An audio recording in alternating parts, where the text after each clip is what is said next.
Thank you for inviting me to come and join your Thursday night Seder challenge.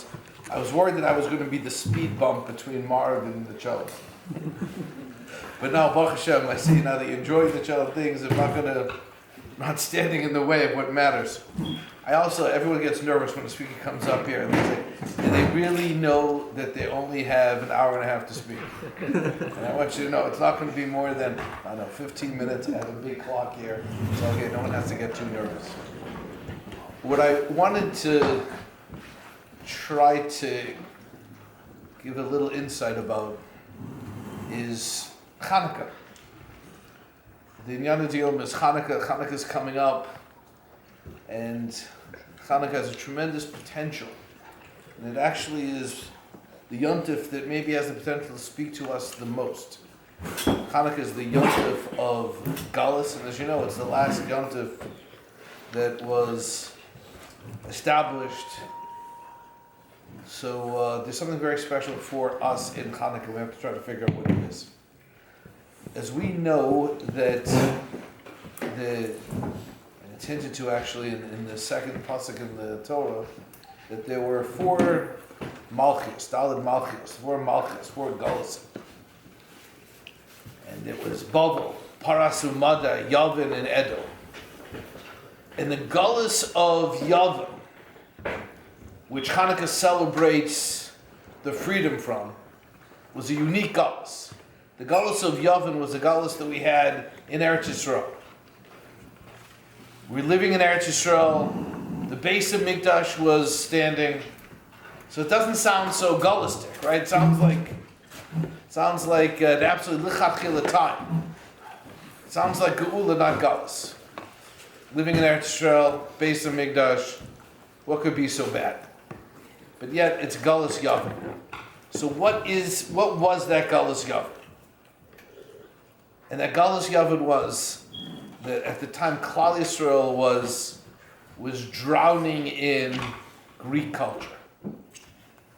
Klal Yisrael was drowning in culture. In our land, living among Jews, Beis HaMikdash building, a vote in the Beis HaMikdash, and yet a significant fraction of Klal Yisrael were misyavim. They rather be Greek than Jewish.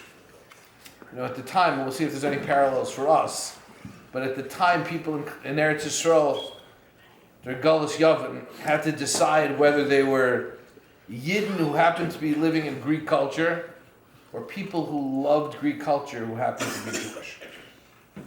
And that was the question. Galus Yavin was a challenge to us, not because we were in a distant land. It's because we were in our own land, and we were drowning in a distant culture. Now, as we know, for us, it's been thousands of years, 2,000 years, and now we're in another Galus. We're in Galus Edom. But on a microcosm, every person lives out the Galus and the Geula that Klal Yisrael lived out as a nation. So what is our Galus Yavin? So our Galus Yavin is, we live in a time where externally, it's ki'ilu, we live in our land. Look good, look like Jews, everything looks good on the outside. We're living among Jews, and yet we're shakua, we're sinking, we're totally shakua in a foreign culture. And the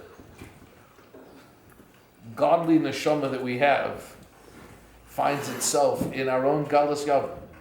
It's in its place, doing Torah and mitzvahs, Beis HaMikdash is built, and still we're covered by layers and layers and layers and layers and layers of a culture that's not ours, with a geschmack in things that are not authentically Jewish.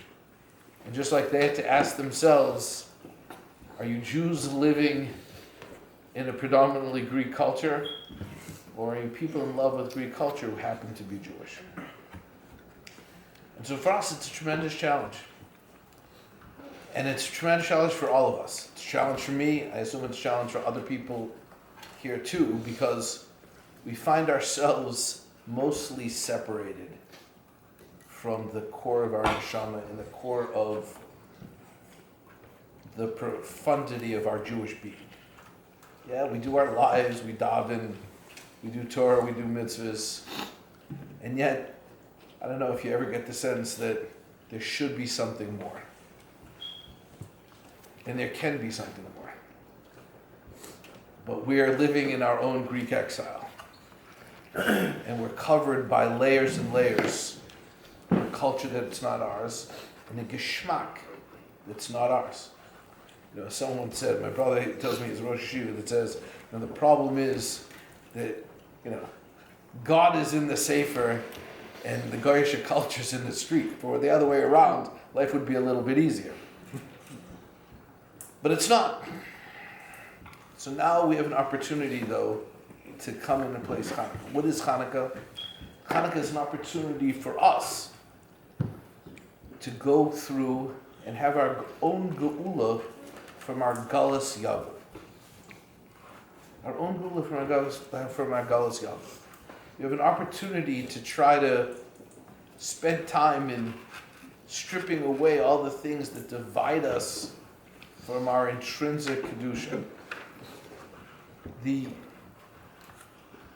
One of the things that confuses us the most is we are trying always, we have a tremendous bikush for simcha. If you walk into any bookstore, anywhere, everything, you know, if you, happiness, how to achieve happiness, this is happiness.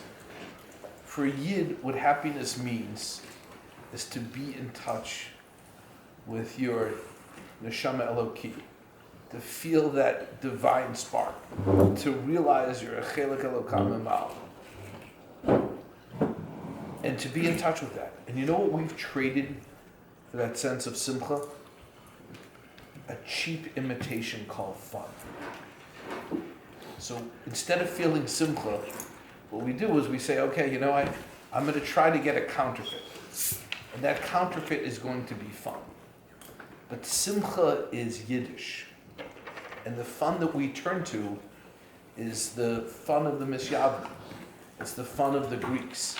It's the fun that leaves us feeling very empty and not fulfilled after we have it. As we know, and as we say in Al Anisim, there were two parts of the Hanukkah story, two parts of the miracle. One, there was the Milchama, there was the war in the Neros. And obviously, when we light the candles, we're focusing on the Neros. So if you look at Al Anisim, we're focusing on the Milchama. The Milchama was a bunch of, as Rashi says in Chumash, 13 people. 13 people who went out with Mesiras Nefesh against the Greeks. 13 people went out with Mesiras Nefesh. That Mesiras Nefesh was reciprocated by Hashem and delivered a tremendous nace, and we won the Milchama. And then Hashem did the nace for us, and He turned around, and we had the nace of the Neros, the nace of the Pachshem. We ourselves now need to figure out how we're going to go out in our own Mesiras Nefesh. How are we going to strip away the foreign cultures that separate us from our Geula? And I'll tell you, our Mesiras Nefesh, it's not as dramatic, but it's maybe just as difficult. Our Mesiras Nefesh does not mean we're going out to battle. You know what our Mesiras Nefesh is? I'd like to suggest that our Mesiras Nefesh is expressed in one word. No. No. We have to start saying no. No to that cheap imitation called fun that pulls us in the wrong direction. No to that sense of cheap, instant gratification. A person's sense of worth, their sense of dignity, their sense of godliness is not made from their yeses. It's made from their no's. And we kind of got away from this. It's not so fashionable to speak about. But I'll speak about you build yourself by your no's. So we don't have to go out to battle. We're not in mortal danger. We have another act of Mesiras Nefesh. And that Mesiras Nefesh is to fight the battle against the dominant culture, to strongly identify ourselves as not as Americans who happen to be Jewish, but as Yidden who happen to live in America. People whose geschmack is authentically Jewish geschmack. And to realize that if we go out with that Mesiras Nefesh, the light of Hanukkah, Hashem is going to reciprocate. We know that there's a mitzvah to light the neros, al Pesach Beisav B'chutz. The light of neros is supposed to be outside on the Pesach and to shine outwards. Why shine outwards? Because it's Hashem telling us that you may feel that you're still on the outside. With it all. With the Torah, with the mitzvahs, with the white, with the black, with the Borsalino, with everything. With Maseches Kedushin, with everything that we're doing. And still it's possible b'zman hazeh for Yid to feel like they're in a cultural gullus. They can feel like they're in the gullish of a popular culture. And with it all, even though you feel b'chutz, the light of Hanukkah, if we just come with a tshuka that's expressed in a Mesiras Nefesh of no, then maybe we'd be zocha to be illuminated by the light of Hanukkah, to have an emistic geula, and to feel the tremendous geschmack of authentic Yiddishkeit. Thank you.